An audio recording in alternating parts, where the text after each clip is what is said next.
Hello, thank you guys so much for watching. This is a LipSense application video. This is in real time, so you can see how long it actually takes to put on. So, the first thing you want to do, which is very, very important, is to clean your lips. Having a clean surface to start with is very important. So, I use a textured washcloth that usually just has some water on it, but whatever you have will do.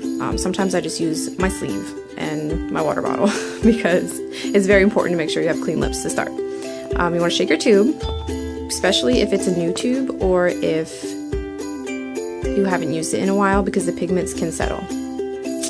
So here we go with the first layer.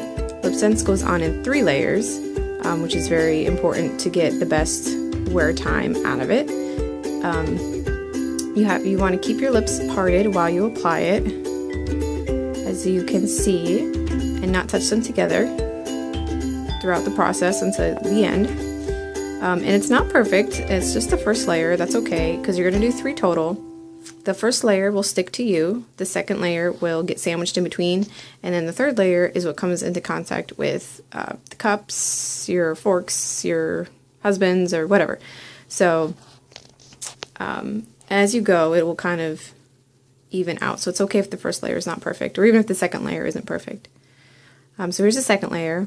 It's important to note that you want to give it a little bit of time to dry in between layers, which is doing my little fanning there.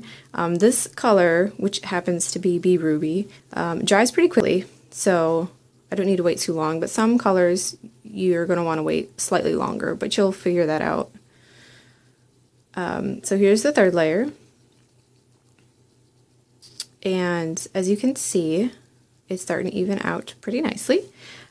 You don't want to swipe back and forth. You just want to try and do the stroke in one direction and not go back and forth like you would with traditional lipstick, because then it will pick up the pigments that you already put down, and then it could make it spotchy.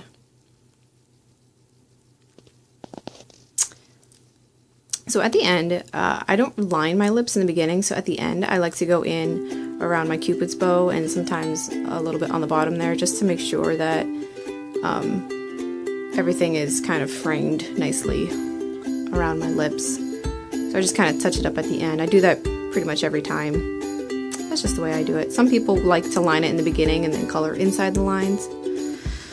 That's not how I really do it, but that's okay. Everyone's different. So then again, make sure it's drying. I usually give it a little bit more dry time at the end, because then you've got all 3 layers on there. You want to make sure they're dried pretty well before you apply your gloss. So here's the gloss, the super moisturizing glossy gloss, which feels amazing. And especially after having your lips apart, once you get it on there and you rub them together, it feels amazing.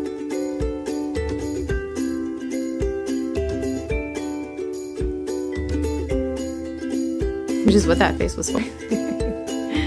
So, you rub it in well, and if you waited long enough for your lipstick to dry, your wand will be white. And as you can see, you can rub it around and it's not going to come off. So thank you guys so much for watching, and I hope this was helpful.